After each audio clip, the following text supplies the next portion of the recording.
Third हाँ अच्छा नहीं है। हाँ, ये तो सब लोग मानते हैं कि सैटर्न का कोई भी एस्पेक्ट अच्छा नहीं है। फिर भी मेरा हिसाब से ना थर्ड एस्पेक्ट पर हिडन लाभ रहता है शनि का थर्ड। सैटर्न का थर्ड एक्सेप्ट वैसे भी मेरे ख्याल से इतना अच्छा रिजल्ट नहीं देता।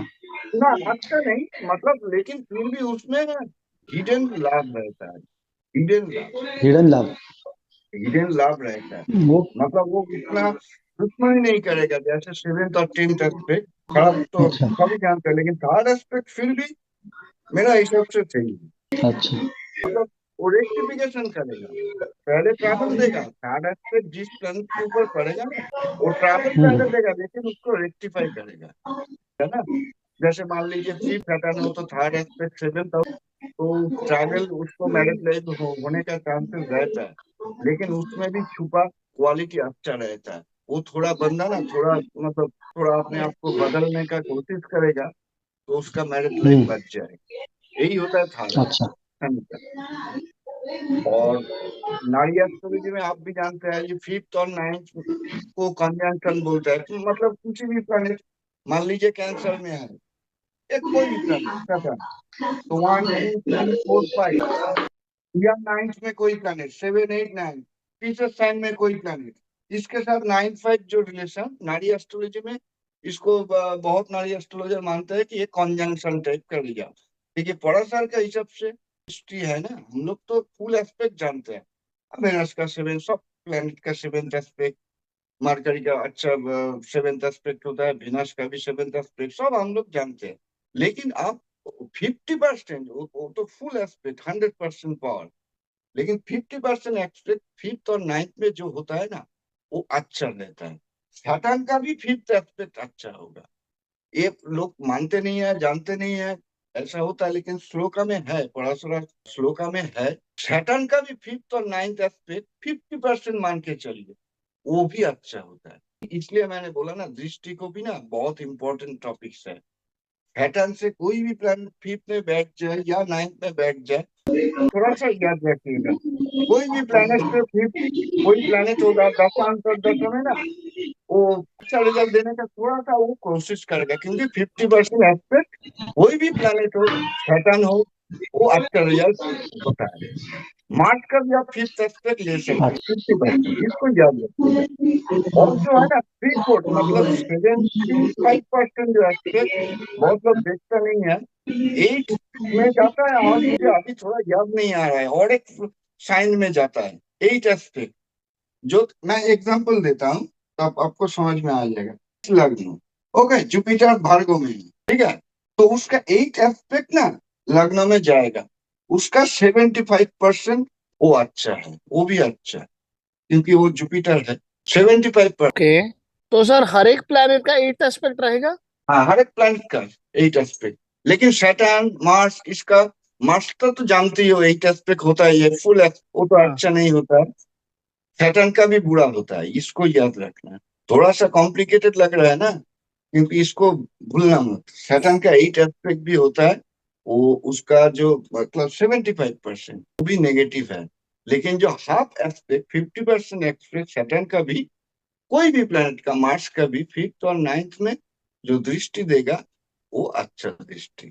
100% एस्पेक्ट को लेकर चर्चा करते हैं, लेकिन इसको भी थोड़ा याद रखना। 1/4 एस्पेक्ट को तुम भूल जाओ, यू कैन इग्नोर इट, मैं क्लास में भी बोलता हूँ।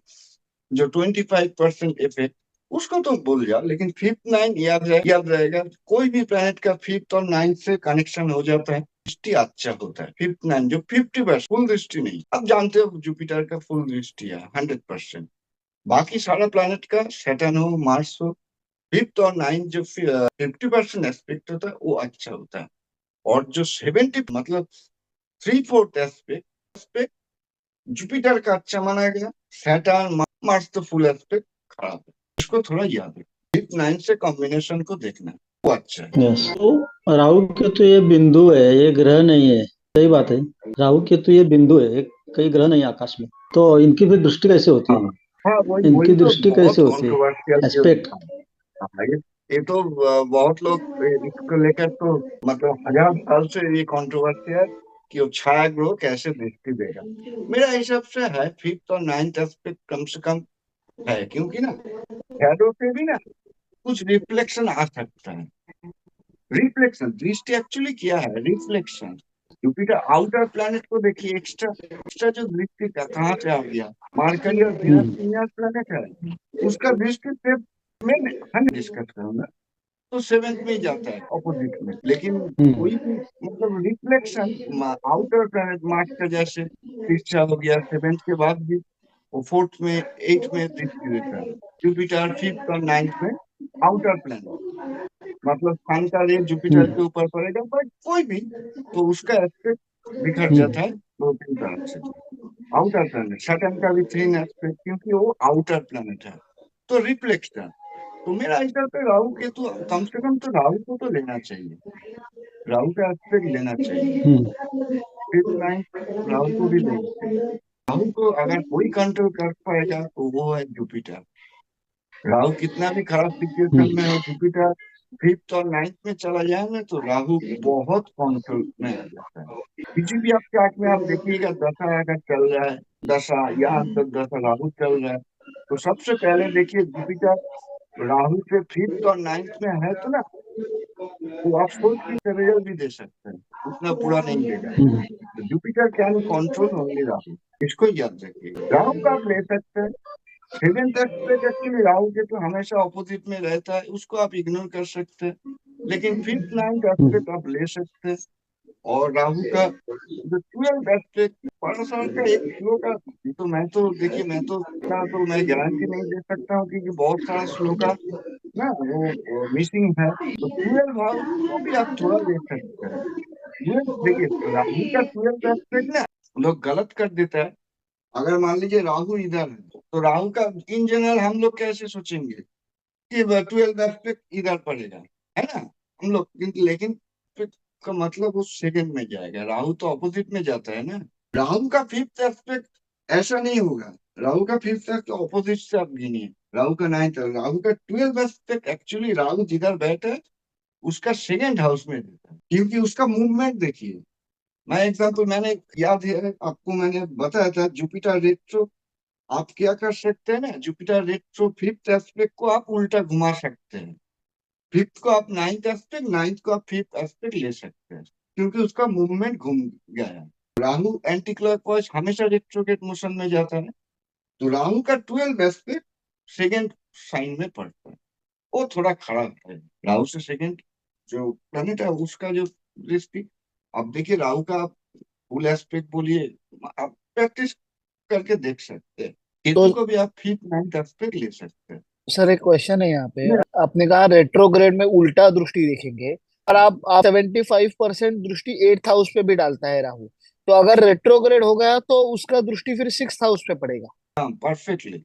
राहु अच्छा। का जो एक एस्पेक्ट होगा उसका मतलब इधर से तुम गिनो 2 3 4 5 6 7 सेजिटेरियस में आएगा, उल्टा गिनो, क्योंकि वो रेट्रोग्रेड मोशन में उसका जो मोशन उसी हिसाब से याद करना तो तुमको याद रहेगा। और यही जुपिटर के बारे में भी है, अगर जुपिटर रेट्रोग्रेड है सपोज कह लीजिए अभी कैप्रिकॉर्न में, तो उसका हाँ दृष्टि जाएगा 1 जेमिनी 2 में। 3 तो 9th एस्पेक्ट हो जाएगा। हाँ 5th को 9th कर लो और 9th हाँ। को 5th कर लो। और 8th एस्पेक्ट का जो 75% रिजल्ट देगा उसका, हाँ तो वो वो 6th 6th में हाउस में जाएगा। पे 6th में जाएगा। ओके। परफेक्ट एकदम इंटेलिजेंट, सही ओके। पकड़े हैं। ओके। तो का तुम एस्पेक्ट ऑपोजिट जैसे राहु का उस तरह हिसाब करना। ओके। तो मैं ना ओके। देखो उतना कॉम्प्लिकेटेड नहीं करना चाहता हूँ, हम सब जानते हैं 100% एस्पेक्ट। तो अल्टीमेटली मेरा जो है राहु और केतु का 5th और 9th एस्पेक्ट को लेना चाहिए मेरा हिसाब से, क्योंकि रिफ्लेक्शन डायरेक्ट नहीं होने से भी उसका रिफ्लेक्शन का थोड़ा सा असर है ही। और राहु से जुपिटर 5th और 9th में होगा तो राहु कंट्रोल में आ जाता है, कोई भी साइन हो राहु कंट्रोल में आ जाता है। और जो 5th और 9th कोई भी प्लैनेट का 5th और 9th दृष्टि जो 50% आधा पावर उसको हमेशा अच्छा होता है। और जो 3/4 मतलब 70% दृष्टि 8 जो दृष्टि, और मुझे अभी याद ही नहीं आ रहा है और कहाँ देता है, नोट्स में है तुम देख लेना, नोट्स में मैंने भेजा है ना वो देख लेना। खराब होने का चांसेस है, लेकिन जुपिटर का तुम छोड़ सकते हो, सैटर्न का 8 एस्पेक्ट खराब होगा। सैटर्न को 8 एस्पेक्ट जो 75% खराब है, उसका भी नेचुरल मेलिफिक। राहु का जो 8 एस्पेक्ट जो 3/4 में आएगा।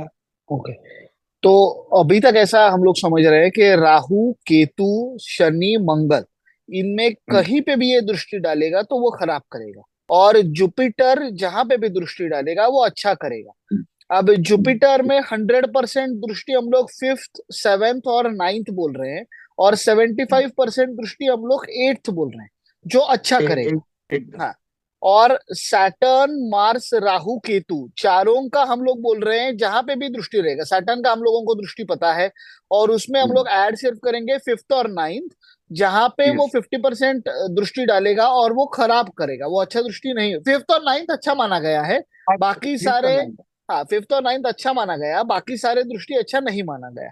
और बात। सेम मार्स के बारे में भी बोलेंगे, फिफ्थ और नाइन्थ हम्म, मार्स का अच्छा माना गया, बाकी सारे जो दृष्टिज है वो अच्छे नहीं माने गए।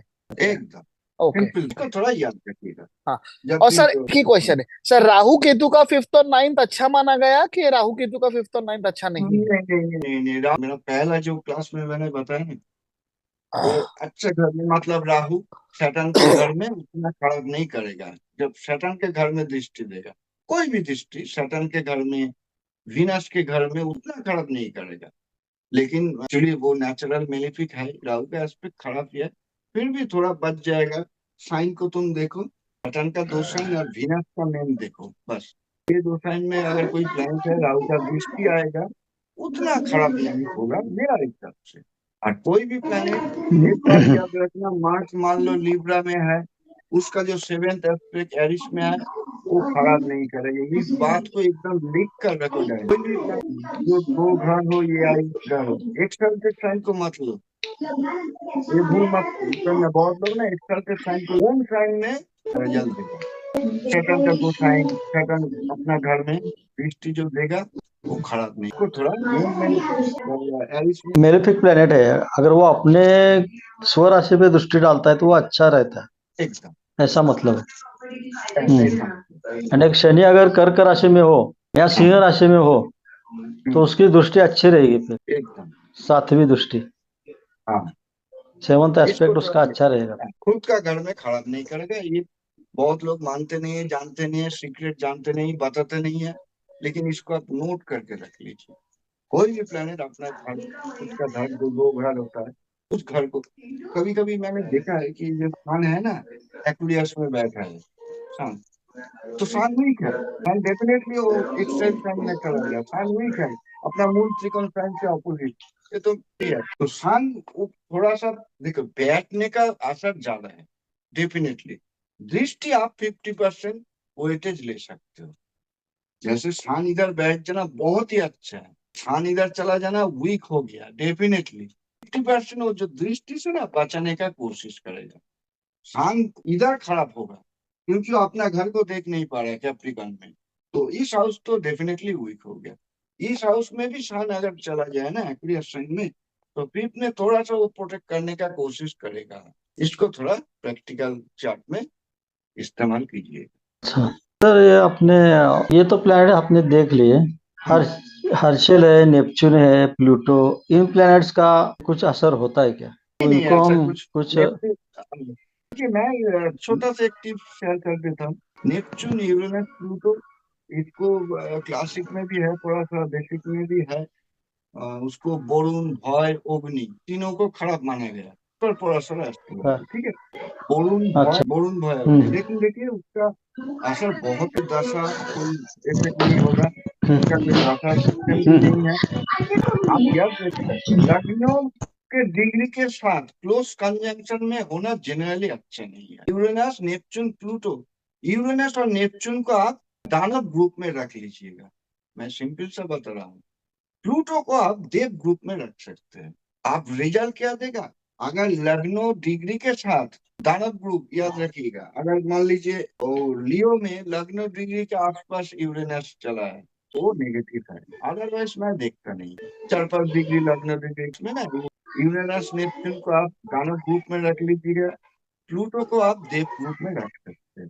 हम्म टाइप ऑफ मार्स, प्लूटो को आप मार्स मान के चल सकते हैं प्लूटो को, मार्स टाइप। बस यही, उससे ज्यादा मैं कोई रिसर्च नहीं किया। उसको नेगेटिव बताया गया पराशर के हिसाब से, तो मैंने चेक भी किया कि मेन मेन चीज आपको देखना पड़ेगा, लग्न या लग्न लॉर्ड के साथ क्लोज कंजंक्शन है कि नहीं, उससे ज्यादा देखने का जरूरत। हाँ, हो सकता है क्या कि नाइन्थ हर्षल को हाउस कुंभ राशि का? हाँ। कुंभ नेपच्यून और दानव ग्रुप में है ना, तो उतना ज्यादा खराब नहीं हाँ, है। हर्षल को एक्वेरियस साइन दिया है ना हर्षल को। हाँ, वेस्टर्न एस्ट्रोलॉजी वेस्टर्न में। एस्ट्रोलॉजी में हर्षल को वो मानते हैं कि एक्वेरियस का मालिक है वो। एक्वेरियस का थोड़ा ही, और उसका इंटेलिजेंस थोड़ा बुध से भी ज्यादा होता है हर्षल हो का। सकता है, मैं वेस्टर्न एस्ट्रोलॉजी हो सकता है मानता है, लेकिन मैं और देखता हूँ जब। नेपच्यून है वो पाइसेस में अच्छा रहता है थोड़ा, नेपच्यून। हाँ, नेपच्यून पाइसेस में अपना घर माना जाता है। हम्म। तो थोड़ा सा इसको आप याद रखिएगा, यूरेनस नेपच्यून प्लूटो कोई प्लैनेट के साथ क्लोज कंजंक्शन में है कि नहीं। अदरवाइज उतना मुझे नहीं लगता है हम्म। कि अगर प्लूटो बैठ गया उसका कोई इफेक्ट, मैं मानता नहीं। हम्म। थोड़ा सा डिग्री को आप याद रखिएगा। मान लीजिए नाइन्थ हाउस में यूरेनस है, नाइन्थ में कोई प्लैनेट है क्लोज कंजंक्शन में है, तो मैंने क्या बता, दो ग्रुप, यूरेनस नेपच्यून को आप दानव ग्रुप में रख सकते हैं और प्लूटो को आप देव ग्रुप में। उसी हिसाब से अगर क्लोज डिग्री में होगा, अच्छा। रिजल्ट के ऊपर डिपेंड करेगा, ज्यादा और कुछ नहीं बताया गया पराशर एस्ट्रोलॉजी। और उपकेतु मैं थोड़ा सा बताऊं, उपकेतु पराशर एस्ट्रोलॉजी में है, इंद्र चांद, ये सब मैक्सिमम 90% उसको ना खराब माना गया है। गुलिक, ये तो गुलिक का सबसे ज्यादा इफेक्ट है। गुलिक सन ऑफ जो बोलते हैं, गुलिक को बहुत एस्ट्रोलॉजर मांदी। मानते हैं उनको। हाँ, बोलिए। मांदी क्या होता है? ये मांदी भी मानते हैं ना? ये हाँ, तुम्हारे। गुलिक मान लीजिए, और दो एक्चुअली दो सैटेलाइट, सैटर्न का ना बहुत सारा सैटेलाइट है। हमारे अर्थ को हम्म। जैसे मून एक ही सैटेलाइट है, सैटर्न का बहुत सारा, 200-250 से ज्यादा होगा शायद। तो ओ। गुलिक और मांडी को आप उसका सैटेलाइट मान सकते हैं। गुलिक को ज्यादा इम्पोर्टेंस साउथ साउथ साउथ का एस्ट्रोलॉजर ज्यादा देता है। गुलिक को थोड़ा आप देख लेना। गुलिक लग्न में जन्म समय के टाइम में लग्न डिग्री के आसपास नहीं होना चाहिए, वो अच्छा। नेगेटिव होगा। लग्न डिग्री, मैं क्या बोल रहा हूँ, लग्न में हो सकता है, मान लीजिए लियो लग्न, ओके, लियो लग्न, हम्म। मैं एग्जाम्पल देता हूँ। लियो लग्न, लग्न डिग्री मान लीजिए 2 डिग्री, तो उसका कोई उतना खराब असर नहीं करेगा। तो कंजंक्शन में गुलिक बैठ जाए ना किसी भी प्लैनेट के साथ, तो वो खराब रिजल्ट देता है। क्लोज कंजंक्शन, ज्यादा और कुछ, क्योंकि ना उसका अच्छा। दशा है ना अंतर्दशा है, कब रिजल्ट को कैसे पता चल जाएगा ना। तो मैंने सीधा सा आपको देखिए, मैं टू द पॉइंट बता, कंजंक्शन में Uranus Neptune Pluto, Uranus Neptune को आप दानव ग्रुप में रख लीजिए। प्लूटो का मार्स का सब्स्टिट्यूट मान सकते हो, बस अगर क्लोज कंजंक्शन में हो तो तब उसका इफेक्ट पड़ेगा, वरना मेरा हिसाब से डिफरेंस 7 डिग्री डिफरेंस कोई प्रॉब्लम नहीं है। आप नोट्स को और एक बार देख लीजिएगा। मैंने ना भूल गया कि 75% एस्पेक्ट जो है जुपिटर का अच्छा है, बाकी दूसरा प्लैनेट का खराब है। उसके साथ और एक साइन है, उसको थोड़ा नोट्स में मुझे याद नहीं आ रहा है, देख लेना। बाकी आप नोट्स देख लेना। तो नेक्स्ट क्लास B2 होरा चार्ट से स्टार्ट करेंगे, हैं? हम्म।